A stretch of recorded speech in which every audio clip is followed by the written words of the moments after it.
अकोल्याच्या अकोटमध्ये भाजप आणि एमआयएमचे सूर पुन्हा एकदा जुळलेले आहेत। म्हणजे अकोट नगर परिषदेमध्ये भाजप आणि एमआयएमनं युती केली होती आणि याचे पडसाद राज्यातल्या राजकारणात जसे उमटायला लागले आणि त्यावरनं जेव्हा टीका व्हायला लागली तेव्हा दोन्हीकडच्या पक्षश्रेष्ठींनी आपापल्या नेत्यांना सांगितलं की ही युती रद्द करून टाका, तोडून टाका। त्यानंतर ही युती तुटली, पण तरी सुद्धा भाजप आणि एमआयएमला एकमेकांशिवाय करमत नाही का असा सवाल निर्माण झाला। कारण पुन्हा एकदा भाजप आणि एमआयएमचे सूर अकोट नगर परिषदेत जुळलेत।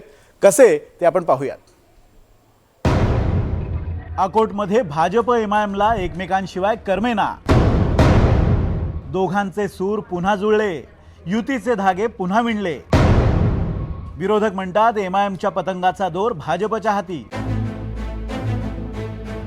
अकोला जिल्ह्यातल्या अकोट नगर परिषदेत भाजप आणि एमआयएम युतीचा दुसरा अंक सुरू झालाय।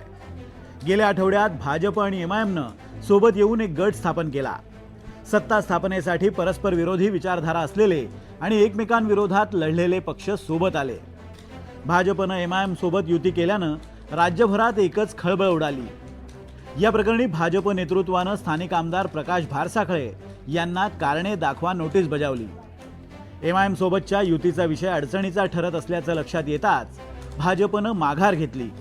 मात्र त्यानंतर अवघ्या काही दिवसांमध्येच भाजप आणि एमआयएमचे सूर पुन्हा जुळलेत। एमआयएमनं अकोट विकास मंचमधून बाहेर पडत आपला स्वतंत्र गट स्थापन केला।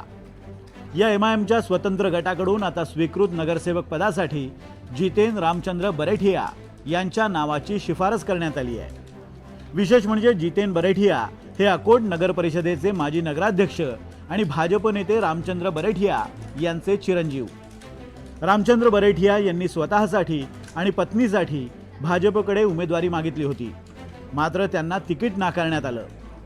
एकीकडे विचारधारा जुळत नसल्याचं कारण देत भाजप एमआयएम युती तोडल्याची घोषणा दोन्ही पक्षांकडून करण्यात आली होती, पण आता स्वीकृत नगरसेवक पदासाठी मात्र एमआयएम कडून भाजप नेत्याच्या मुलाची शिफारस करण्यात आली आहे।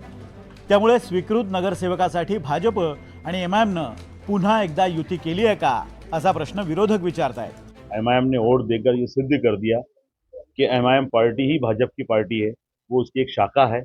जैसा विश्व हिंदू परिषद बजरंग दल आरएसएस की शाखा है, उसी तरह भारतीय जनता पार्टी की एमआईएम एक शाखा है। ये सिद्ध हो गया और उन्होंने ये वोट देकर ये साबित कर दिया कि हम सब लोग एक है। अब मैं ये सवाल करता हूँ, जिस तरह अंबरनाथ के अंदर कांग्रेस पार्टी ने जिस तरह उन्होंने ये गड़बड़ी वहाँ हुई थी, तो कांग्रेस पार्टी ने अपने पूरे 11 नगर सेवक को राजीनामा देकर उनको अपनी पार्टी से निकाल दिया। तो मैं आपके चैनल के माध्यम से पूछना चाहता हूँ कि क्या भारतीय जनता पार्टी के नेता अपने लोगों को उनका राजीनामा लेंगे?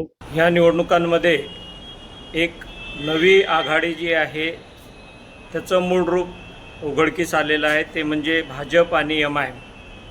अकोटमध्ये जो प्रकार घडलेला आहे त्यानंतर अकोटमधील या प्रकारानंतर स्पष्ट झालेलं आहे की भाजपच्या बरोबर असणारा मूळ पक्ष कुठला आहे आणि त्यामुळे एमआयएमच्या पतंगची डोर ही फडणवीसाच्या हातात आहे हे स्पष्ट करणाऱ्या अनेक बाबी पुढे आलेल्या आहेत। ज्या जितेन बरेठिया यांची स्वीकृत नगरसेवकपदी एमआयएमनं शिफारस केली आहे त्यांचा भाजपशी काही संबंध नसल्याचा दावा अकोटच्या भाजप नेत्यांनी केला आहे। जितेंद्र बरेठिया भारतीय जनता पार्टीचे मूळ सदस्यही नाही आहे आणि त्या दृष्टीनं हा भारतीय जनता पार्टीला डॉमिनेट करण्याचा प्रयत्न सुरू आहे। एमआयएममध्ये जितेंद्र बरेठिया आणि मोहम्मद अब्दुल सादिक हा सुद्धा त्यांचा स्वीकृत सदस्य म्हणून कलेक्टरांकडे आलेला आहे। नमस्कार, मी संतोष शिवरकर, जिल्हा अध्यक्ष भारतीय जनता पार्टी अकोला ग्रामीण। श्री रामचंद्र बरेठिया यांचा व जितेंद्र बरेठिया यांचा भारतीय जनता पक्षाशी कसलाही संबंध नाही। ते भाजपचे प्राथमिक व सक्रिय सभासद सुद्धा नाही। आज प्रसार माध्यमातून आलेले अकोट येथून भाजपा एमआयएम युतीची बातमी ही चुकीची व निराधार आहे। अकोटमध्ये भाजप एमआयएमची युती झाल्यानंतर विरोधकांनी भाजपवर जोरदार हल्लाबोल केला होता। भाजप कामाठीपुऱ्यामध्ये उभी आहे, भाजप आणि एमआयएम हे एकाच थाळीतले चट्टेबट्टे आहेत असे आरोप विरोधकांनी केले होते। त्यानंतर तातडीनं ही युती रद्द झाल्याचं भाजपनं स्पष्टही केलं होतं. पण अकोटमधल्या ताज्या घडामोडी पाहता भाजप आणि MIM यांचं पडद्यामागे काहीतरी सुरू आहे असं नक्की दिसतंय. योगेश सिरसाट, NDTV मराठी, अकोला.